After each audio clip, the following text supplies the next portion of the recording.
All right, keeping on with our discussion on this historic win by Narendra Modi, we get a whole galaxy of economy and financial market experts. Joining me up first, Subir Gokarn of the Brookings India, one of India's most respected economists and former Deputy Governor of the RBI, Manish Chokhani, Chairman of TPG India, veteran investment banker Udayan Bose, and Arvind Sanga of Geosphere Capital also joining me. Dr. Gokarn, let me come to you first. What kind of an economy, according to you, is Narendra Modi going to inherit? Does he have it in him to turn it around?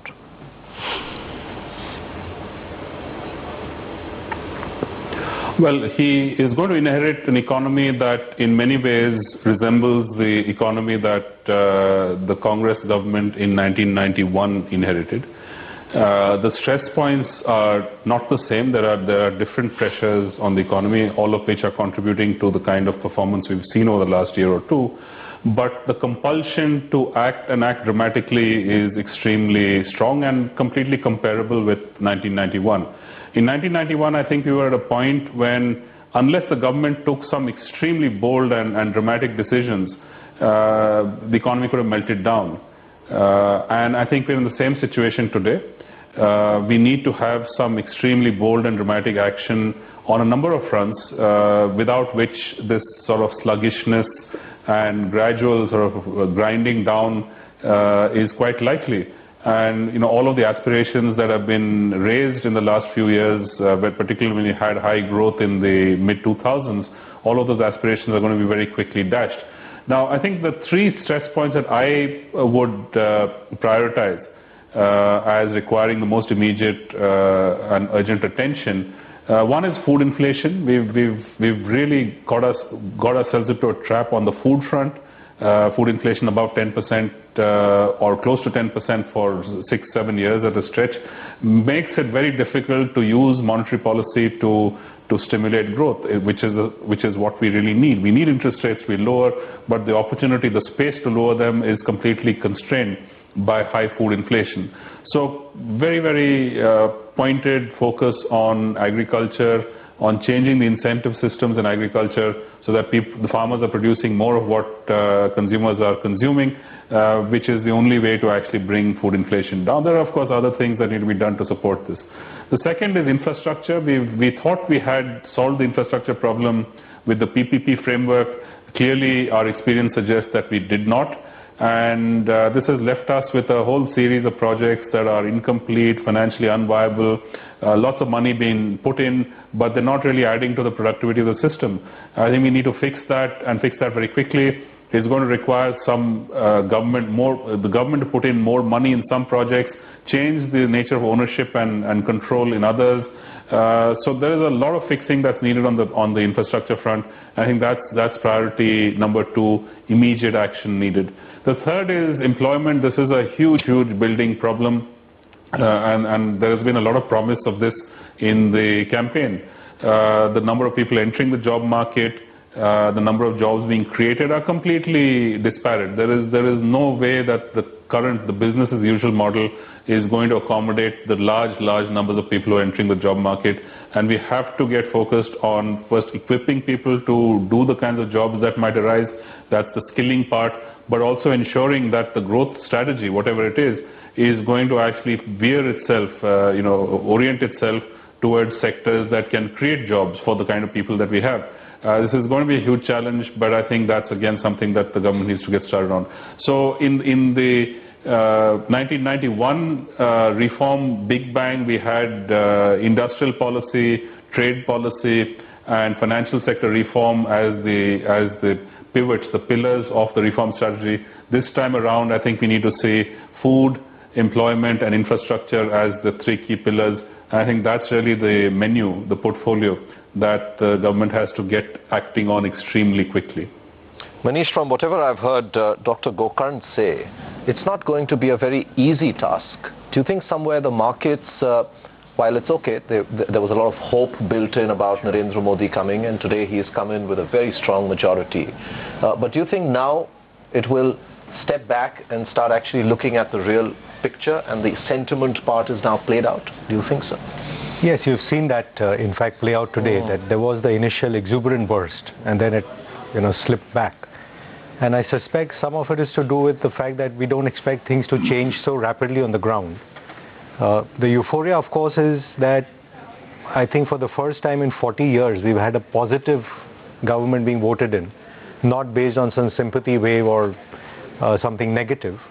And it's almost like young India saying we want to move ahead and not worry about this small parochial or sectoral issues on which we used to keep electing leaders. So from that, it's a clear break from the past. I suspect a lot of the headlines in the rest of the world will be that India has moved to the right of the policy spectrum, whereas the rest of the world has been moving to the left. So from that perspective, you put an entrepreneurial young population moving to the right of the policy spectrum. That's really a good reason to be bullish. The fact that you'll have a smaller government who will be enabler rather than the leftist kind of attitude where I am the Maibab, I am the Sarkar, I will give you what I think is right for you. That is a radical departure in the way our policy framework will come out. And Dr. Gokarn's expressed it very well. I think the key issue will be if in the next 10 years, we are thinking we will be the third or the fourth largest economy in the world and we'll be at $5 trillion of GDP. It cannot happen without skilled workers in this country. So it cannot be business as usual. For those skilled workers, unless there is enough investment backing them up, how do you create that output and how do you get that productivity levels up? And you can't be a $5 trillion GDP without a big export engine, because otherwise the rupee will just keep on collapsing. So what's the export strategy for the country? And it has to be manufacturing, jobs, infrastructure, both urban as well as rural, energy. So big issues to be tackled. The good news is you have a leadership which understands the issues. I suspect you'll see a much tighter, smaller knit government than you did in the past. I don't think we'll see 71 ministries. You'll probably see half that number. And I think the pace and the attitude on the ground is what will really make the difference now. Let me go to Arvind. Manish just talked about the image and the headlines across the world and what this does to India image. Arvind, I want to come to you with that. I know we've seen a lot of portfolio flows come into the country, but what does the shift to the right really do to the image of India? The capital flows into the country have really dried up. In fact, it's halved since 2008 to just about 4% of GDP now. What does this do to the image of India and the real money? Will that be ready to come back into the country with this new government and the thumping majority we've seen? I think I would take what Manish just said and even amplify that further. I think what has happened in India is huge, because if you look back when you had the Reagan revolution in the US, or you had the Thatcher change in the UK, it changed the way that the country looked at itself and the way the world looked at it, and it moved the entire debate way to the right. So that when you had a Labour Party come back, it was when the Labour Party had moved way to the right in the UK. When you had the Democratic Party come back in the US under Clinton, it was when they had moved way to the right. So I think, the old ways of looking that, after a few years, Congress will come back. I think this was going to change the way the world looks at it, as long as Modi, and I'm pretty confident he will actually, in his first 100 days, lays out a clear agenda of what his priorities are, which are clearly going to be, infrastructure, manufacturing, labor and land reform. I think are important things, whether it's done through the states or otherwise. These are areas that have been impediments. But I think the most important thing, which again I think Manish also referred to, is that people today want change. In 1991. The change came from the top down. This came because the IMF and others to lend money to India were requiring India to do the reforms. This time, people want the change. Therefore, the naysayers who keep saying that it'll be complicated, it'll be difficult, I think it's going to take time. No doubt that time is required. But I think what's going to make, foreign investors much more confidence is when they see that the ground reality is that the mandate that has been had so clearly for an agenda starts to deliver, and it delivers in ways that I think we'll have to wait and see how they execute. But I think I'm as bullish as I've been, because as Manish again said, this is such a standout situation in India moving to the right, while other emerging markets are struggling like China, or staying firmly on the left like Brazil, or veering further left as in Russia. or I don't know what direction they're veering in. So when you look at major emerging markets, you look at the major developed markets, India stands out on a global basis as being a unique growth story where, for the next 5-10 years, you can close your eyes and put money and earn superior returns to almost any other place in the world, as long as obviously the execution follows. Mr. Bose, would you describe today as a historic day in many ways? Oh, it is, yes. Historic because it's a vote that elects a single party with a majority, with the allies, of course. It's big because earlier all channels would say it was just in the north and the west, northwest monsoon, somebody said. But today, when you look at the map, it's red all over. I mean, from Assam. I mean, I was surprised by Assam. I mean, up in Kashmir, down in Tamil Nadu. Bengal, I mean, there was no hope. I mean, I've come from Bengal. There was no hope of BJP ever getting there. I'm not saying they've got 2 seats and therefore they won something, but they got a percentage, a large percentage. And sure, it's not going to be easy to dislodge Trinamool, but it's made a statement. So I think it's a historic day because you have and to have an ally number of 333 and 282 for BJP, what does that mean? It means just the Hindu vote, as Congress would have us believe? No. The numbers that you saw in Benares, that cannot just be Hindu vote. It is Hindu vote, Muslim vote, young vote, old vote, a man vote, woman vote. So it is young Indians are voting and saying, this is what we want.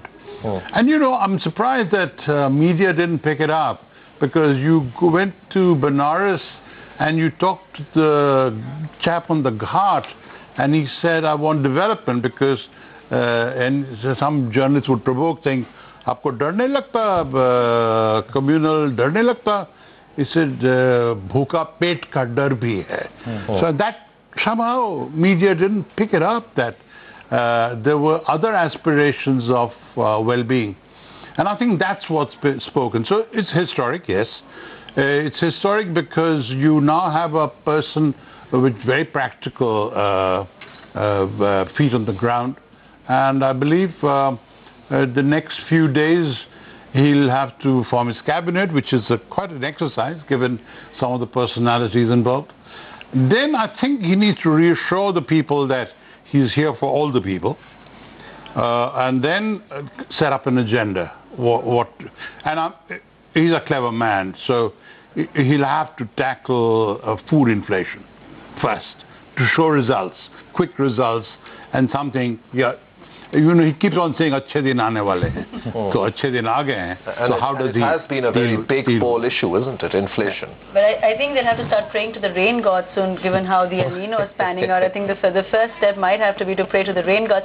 Dr. Gokarn, let me come with that point to you about the reality that this government will have to face when it comes to the deficit. A lot of the containment on the deficit, be it on the fiscal side or the CAD, which this outgoing government has patted themselves on the back for, has been artificially contained, be it the gold curbs, be it, on the fiscal side as well, the massive cuts on planned expenditure, which has really hit out on growth. Do you think come July in the fresh budget, we'll have to relook at these numbers and the new government will have to face harsher realities and harsher growth targets?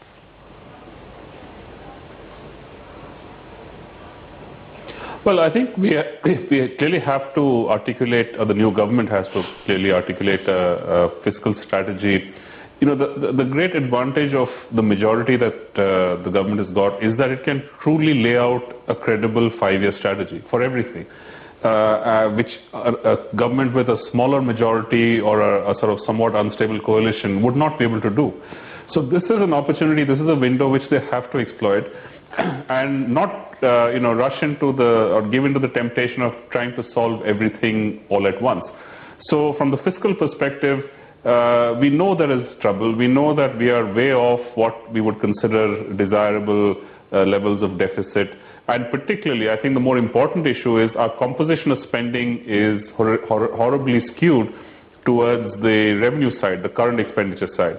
And that the big culprit there is subsidies. There are other issues as well, but subsidies are the big reason for that. So I think you've got to do two things and look at the budget, not just in terms of what you do in July, but also look at it as a two-stage process where you have the full budget for fiscal 15-16 being presented in February. And the two elements are, one, complete transparency, complete sort of frankness, candor about what the numbers actually are. Take everything that was postponed, dues that are contingent liabilities, dues that are postponed, put them on the table and say, here's what the real fiscal situation is, here's what the real fiscal picture looks like. And that is the repair job that we have to do on it. Two, look at the opportunities to do this, and I think there are three specific opportunities that have to be exploited. One is, you may recall that in the 2012 budget, the finance minister then, Mr. Pranab Mukherjee, had proposed, which of course never went any further, a new Fiscal Responsibility Act, which actually explicitly had a subsidy cap of 2% of GDP. I think we've got to revisit that approach now. Get an FRBM process going, put a specific explicit cap on subsidies, and then let this government or any government that comes after it manage the subsidy bill within that limit. You want to give more subsidies to food? Sure, do it, but then you have to reduce the subsidies on petroleum and so on. There is a substitutability within an overall limit, which I think is very important. The second thing is asset sales. What sort of revenue are you going to realize from assets, and how best to optimize it? How best to realize the maximum from that? And from that, the third issue is, if you're raising money through asset sales, make sure that you create fresh assets. So I'm saying balance sheet item for balance sheet item. If you raise money from asset sales, spend that money to create more assets. And that links back to the infrastructure issue, which is, if the government has to spend more money on infrastructure, this is one way to ensure this. And to do this, I think you have to revisit another proposal that UPA 1 in 2004 had put on the table, called the National Investment Fund. Never went anywhere, but was essentially intended to take privatization proceeds, disinvestment proceeds, and put them to use to create other assets or social sector commitments. I think that framework is useful to think about now, perhaps not in the same way that it was then, but essentially a mechanism, a framework by which you are taking money from one source and ensuring that it's used for the most optimal purpose, that is guaranteeing fiscal or government resources, public resources, to continue the infrastructure momentum. So I think that's a broad strategy that needs to be put in place. And of course, the GST, the Goods and Services Tax, is going to be a very important element in terms of creating more fiscal space to achieve these kind of expenditure goals. And the Direct Tax Code, again, from a revenue perspective as well as from an overall efficiency of investment perspective, I think will be an important element. So that's the tax reform agenda that we have to be looking at in the relatively short term. Arvind, I want to come to you with that point of divestment and the PSU pact. Gujarat has had a stellar run when it comes to the PSU companies, and how Mr. Modi's model has really been about turning around rather than selling off. Given that, and given the fact that this reestablishes faith in the institution, the government institution, do you see the PSU pact and the cyclicals, which have been lagging behind a little bit of rally right now, but the faith and the long-term faith in the public sector coming back into India as well when it comes to stocks specifically? Well, I mean, I would actually hope that although Gujarat may not be the right framework to judge this by, what the previous NDA government did, which was true privatization, because long term that's the only route. Government should not be in the business of running steel mills and frankly running banks and all of that. So I suspect that that if I'm the government, I'm going to take a hard look at what businesses do I want to stay in and what businesses do I monetize to be able to fund the deficit, because I think, Subir made a good point. And I think one of the biggest risks I see short term is this government, if I'm, the new incoming government, I kind of open the books to show the funny accounting that was frankly being done by the previous government and the finance minister in terms of postponing spending to show the deficit under control. And you can only kick that can so far down the road. When I've got 5 years to go, I can't play that game anymore. So they are going to have to show the deficit to be much larger than what Mr. Chidambaram would have us believe that the government had accomplished. And therefore, I think that where the PSUs come in as that they can help, they don't change the structural deficit, but they help short-term while you're waiting for growth to come back to plug the deficit hole. And therefore, I would hope that they take a mixed approach of making PSUs more efficient, but also seeing where PSUs can be, privatized and assets sold off. I'm assuming, things like Hindustan Zinc and Balco left over from the first NDA, which the UPA for 10 years sat on, will get sold, but other assets down the road that they would look at. So I think, yes, PSUs would be interesting either way as investments, either from an efficiency standpoint or from a government doing a better job. But, frankly, I would say PSU banks, let's take as an example, I don't think are going to ever, become better like private sector banks just because Mr.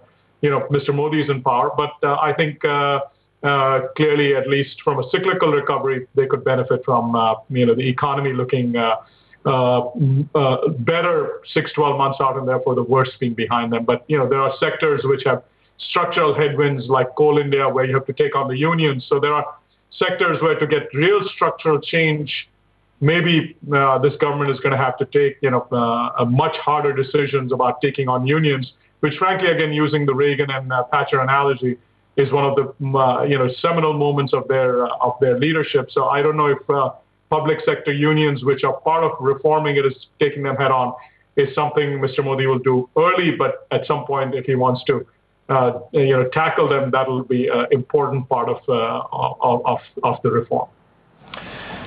Manish, I know we've always talked about investors needing to have a longer kind of a time frame, and you've always articulated why that makes sense. 25,000 is what we hit on the Sensex. My sense is there'll be a lot of people out there who'll be saying, oh my God, it's hit 25,000, it can't go any further than this.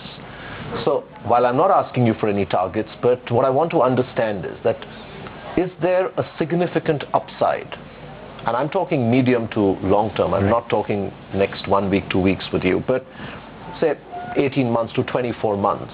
If all that what we've been talking about actually happens, do you believe there is a significant upside even from the all-time highs that we are at currently? So let's think of this mathematically. So we made a 21,000 odd number on the index in 2008, where the index earnings were somewhere like 800 rupees for the entire index. So we were about 25 times a forward multiple.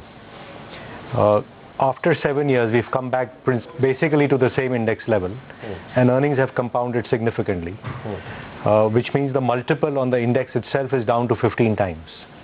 Markets don't top out at 15 times.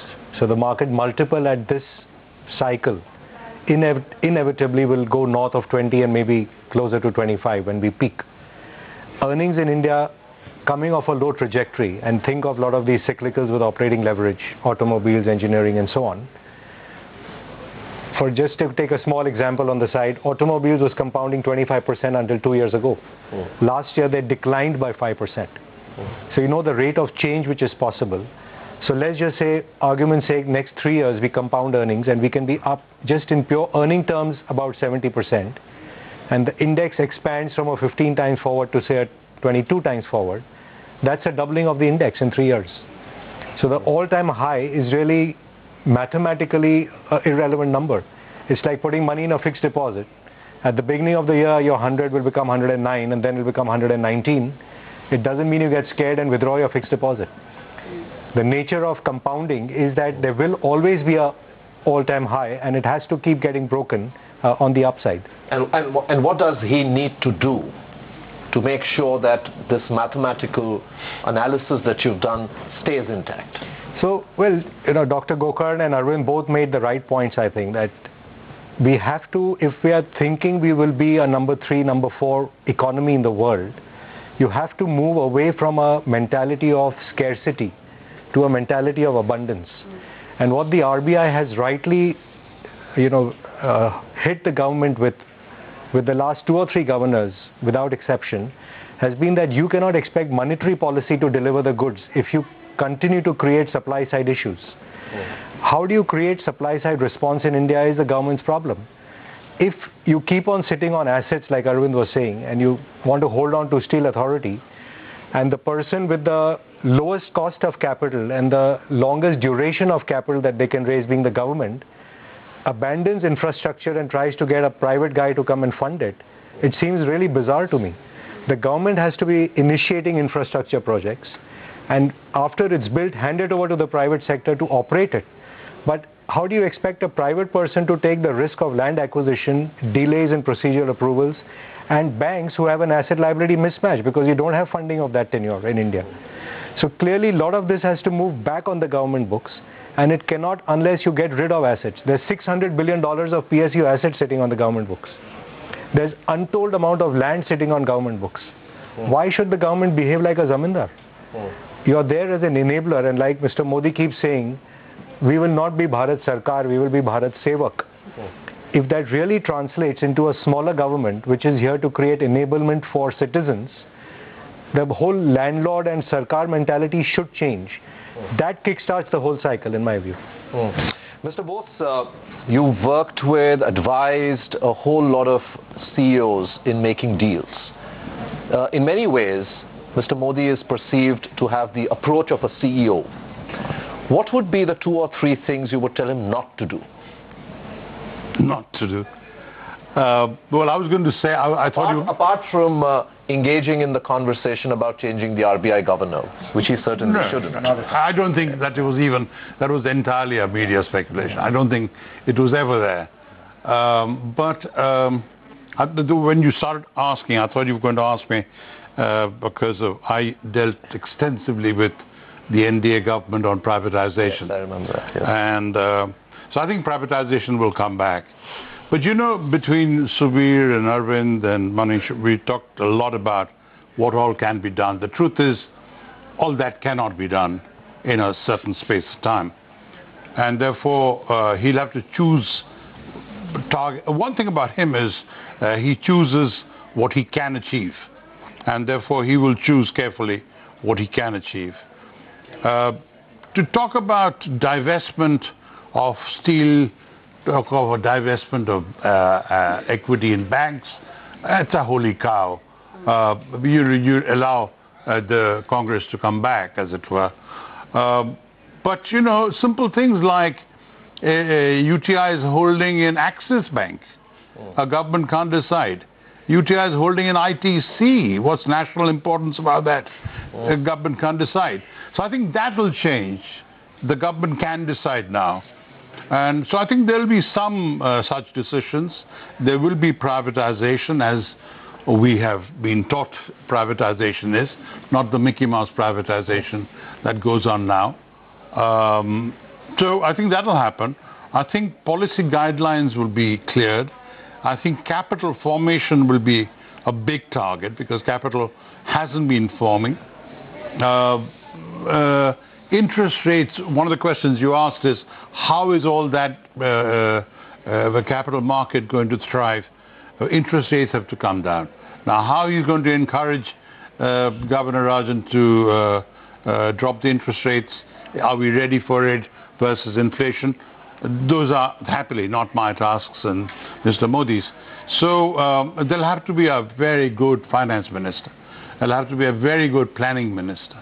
So there's some very serious macro issues, and the biggest disservice, as Manish mentioned, Chidambaram's done is he postponed this year's expenditure to next year, took all of next year's income to this year, made a fool out of the public saying, I've contained the deficit. The truth of the matter is, if you redo the balance sheet today, the gap is enormous, is monstrous. And he has, of course, walked into the sunset. But those are the issues. How does he grapple with that kind of problem? That's the question. Mr. Gokarn, Dr. Gokarn, I want to come to you with another part of the economy that has really been languishing, the resource economy. We have tremendous potential when it comes to the resource. This just seems to be stuck in legislation. Now, that is something, that the Modi government can't do very much about. What do you think needs to change now to conclusively get that part of the economy going? Because that's really, really held back the GDP in a way.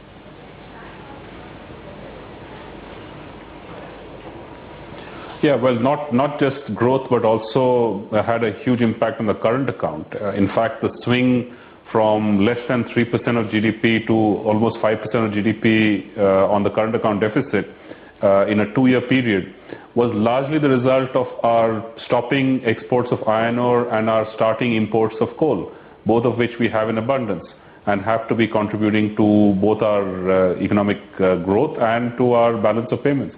I think what we have seen are some promising signs of a resuscitation.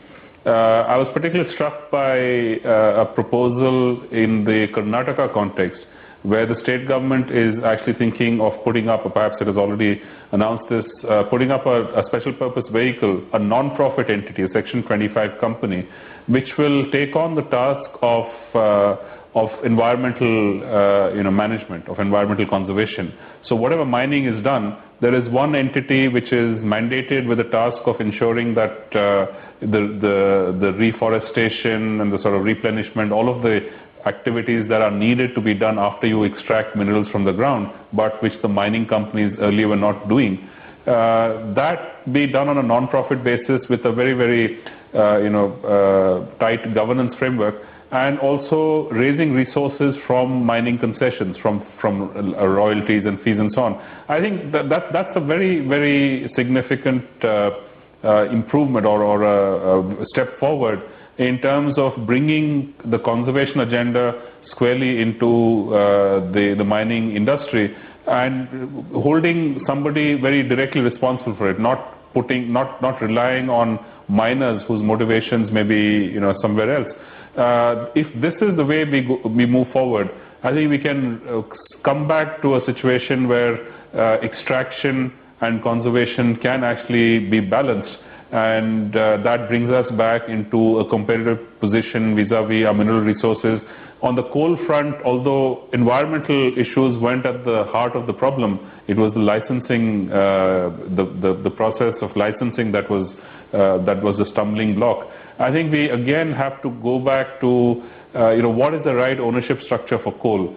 We nationalized the industry in 1970 because we believed that private ownership was exploitative in many ways, particularly on labor. Now we're saying, hey, look, the public sector can't do the job. It can't raise coal production by 200 million tons or whatever we need. So let's give it back to the private sector. So we've come sort of full circle without really resolving the basic problems. Why isn't the public sector entity, Coal India, able to raise its capacity relatively quickly, given that it's already producing several hundred million tons, another 200 or 300 million tons? Why is it so difficult for that company to do this? I don't think, I haven't seen a satisfactory answer to this question other than the company saying, hey, sorry, but we can't do it. I think we've got to get to the bottom of this if we are to address our balance of payments problem in a sustainable way. Importing coal from Indonesia to fuel power plants that have been set up in Chhattisgarh, which are sitting on coal beds, is just obviously completely, wrong-headed. So getting more coal out of the ground, whether we do it through Coal India or through contract mining or through franchises or whatever it is, I think that has to be a priority. And there again, once we start mining more, this environmental compliance mechanism becomes important. So perhaps the iron ore solution, and I hope it does work, provides us a model for the coal industry as well. But as you said, I think this is absolute priority when it comes to addressing some of the basic constraints to growth. All right, that's all the time we have on this show. Manish Chokhani, Udayan Bose, Arvind Sanger and Dr. Subir Gokarn. Thank you very much, all of you, for joining us on this special day. Well, we take a quick break. We come back with many more voices.